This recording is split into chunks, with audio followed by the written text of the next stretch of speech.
Uh, since then, I've been studying a lot, and I found out, and it's so funny. I found out that Denmark has been there all along, but I didn't know how to find out. I didn't know how to ask the right question. Now listen to this. The Danish landmass has not been there forever. What happened? You know what? Why I was shocked? It was because, how can I say? I thought it had been there forever, always. Nobody ever told me before I looked at these maps that land is not there forever. This is what I found out. It has been there forever, but I think most of the Danes don't know. But I found that it has actually been there, only it has been underwater a lot of the time. And now that it's not underwater and we walk on the ground that we call Denmark, if you go down, let's say 1,800 meters, you actually get the foundation. And when I found that out and read about it, I was saying, God, did I really think? I mean, the foundation is part of the crust of the earth. If there was no crust, there wouldn't be anything. So for me to think that Denmark was never there is like thinking that we are sort of walking on this land and there's no foundation. I'm going to show you what I found. This is from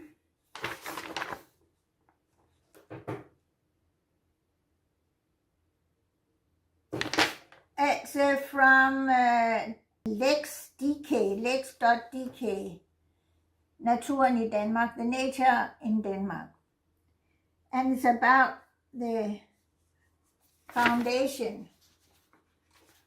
The foundation, they call it grundfjeld.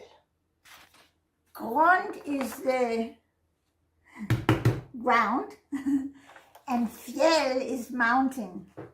You know what it says here? It says that you reach down 835 meters in Glamsbjerg on Fynen, and I live on Fynen. But if you go to the North Sea, you have to go down 2,500 meters. And it's only Bornholm, the island at the east, where the groundfjeld actually comes up to the surface. And the geological development in Denmark.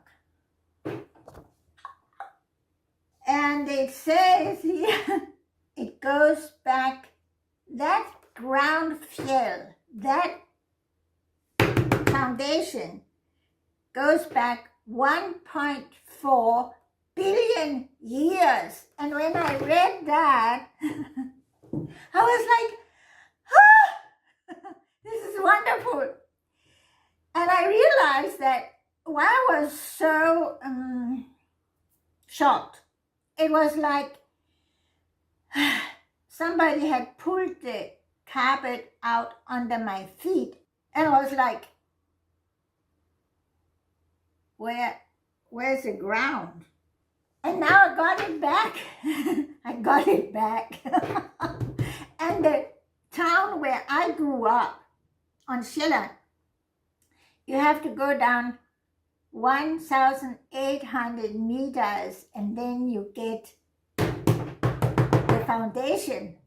This is so interesting.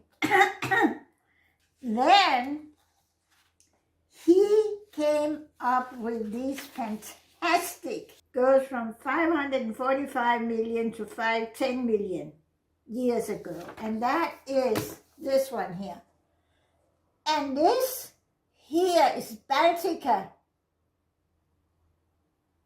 the continent of Baltica. And that's where we are kind of attached to. We are there.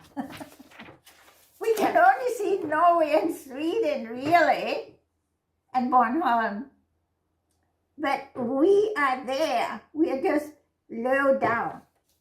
That's so fantastic.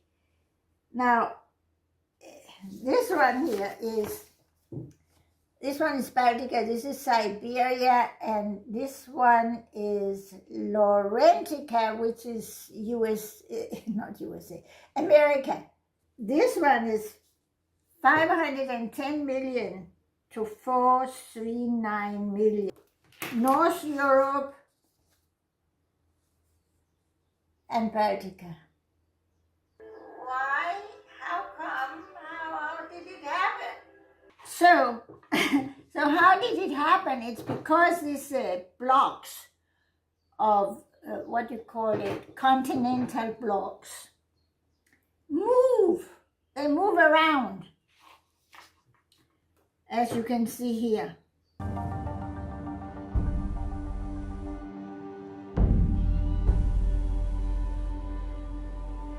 $200 million years ago, our world looked very different.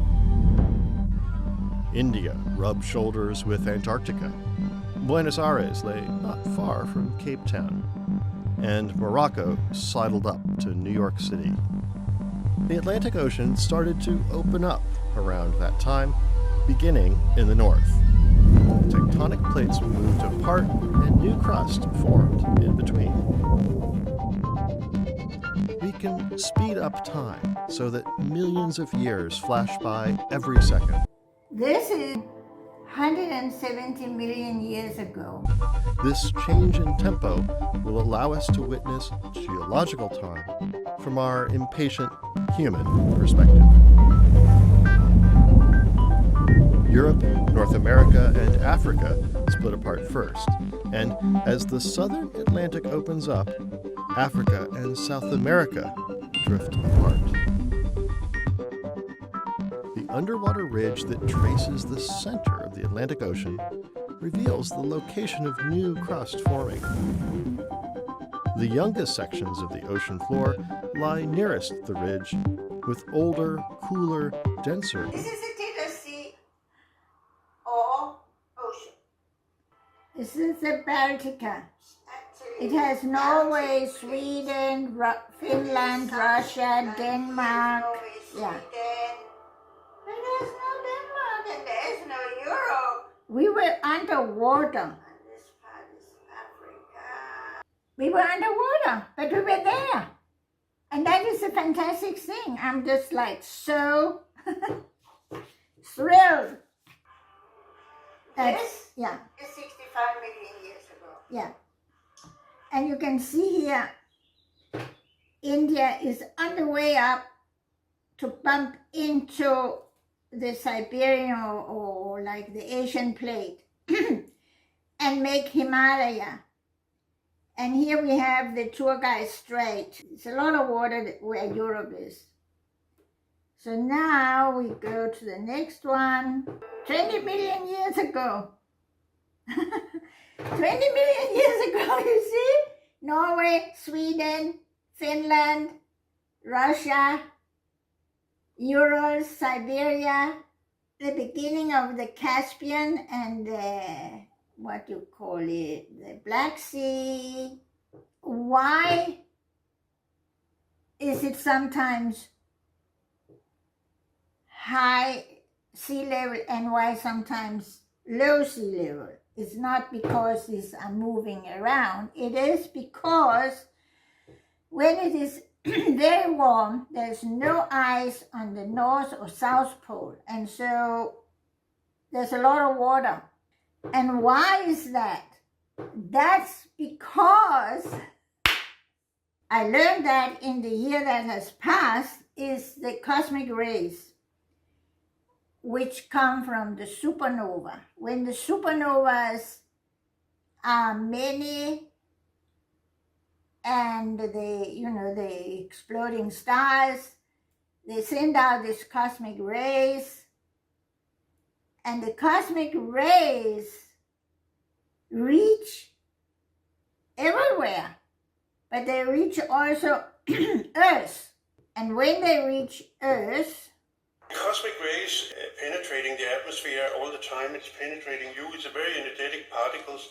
It turns out that each time there is a change in cosmic rays, it appears that there is a change in the Earth's climate. okay, so every time there is a change in cosmic rays, there's a change in climate. If we start to look at the very long time scales, our solar system is located in the outskirts of the Milky Way, and as a function of time, the solar system is actually orbiting the galactic center, and it takes about 240 million years. And in this journey, we come in and out of regions where we have more or less cosmic rays, and the variation is several 100% changes. So the changes in climate are now so large that it actually affects life on Earth. Let's just look, I can try to reconstruct cosmic rays as we orbit galactic center, and I can do that from astrophysical data, and I get a result something like this. So this is present, and then we go 500 million years back in time. And what you see here is changes in what we would call the cosmic rays hitting the Earth. But the interesting thing is that now the changes that you have seen here and here is on the order of 300%. So these are really large changes. I will show you that it actually fits very nicely with the changes in climate. So what you see here is an expansion of over the last 200 million years. And what you see is a reconstruction of climate going 200 million years back in time. Each of these dots is a reconstruction of... So now, this relates to why the sea levels go up and they go down. To do with climate, why is climate changing? Now comes what he says. Of climate, and it's based on this kind of shells. So by measuring the isotope ratio of oxygen 18 and oxygen 16, it says something about the temperature of the ocean when the shell was formed.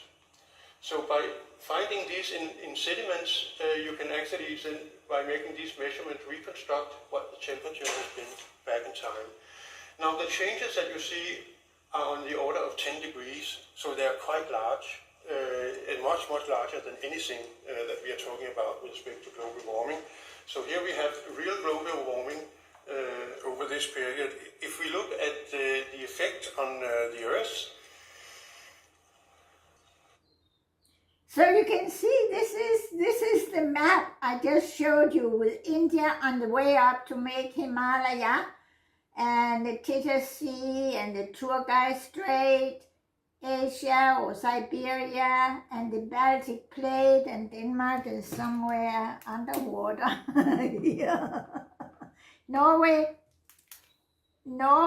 Sweden, Finland, Russia, Urals, and Denmark is here. Underwater. Why? Now this is what he says. We had a very high sea level, and so most of the Europe was underwater, but you don't have any ice sheets. So it was so warm that there was no ice sheets. If we then go closer to our time. So what he just said, it was warmer, high sea levels, has to do with this graph here that he now says, was underwater, but you don't have any ice sheets.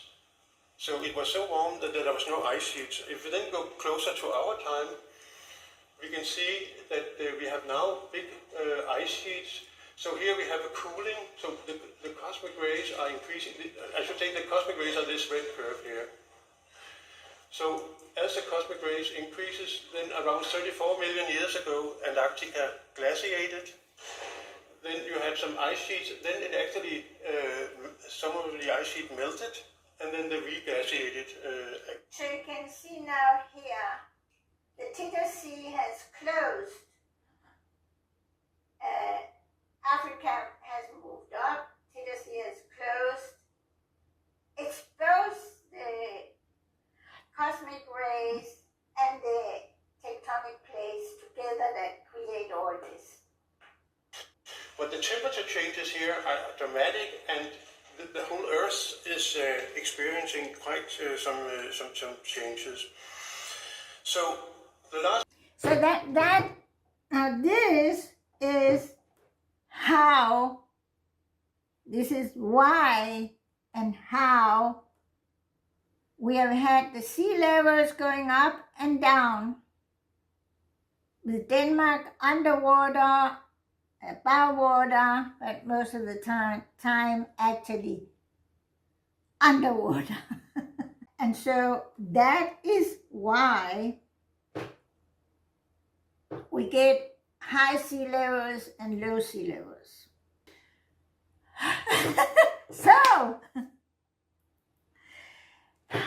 So what I learned in this year was about the foundation has always been there. Denmark. We call it Denmark. Because has always been there. It has been underwater. And why has it been underwater? It's because of the cosmic rays, the exploding stars. I learned that too. In the last 4 months, I've learned about cosmic rays and what they do to the climate, and it's amazing. It's just amazing. Now, the next question is, how did that sediment between the ground field, the foundation, and where we walk around now in Denmark, how was that made? How did it come by? In some places it's 830 meters, in some places it is 1,800 meters. What is it? How did it come there? That's for a future video. So, for now, one thing. The references I have used are down below. Don't forget, if you like it, press that like button, subscribe, comment, and all those good things, and bye-bye for now. Bye-bye for now.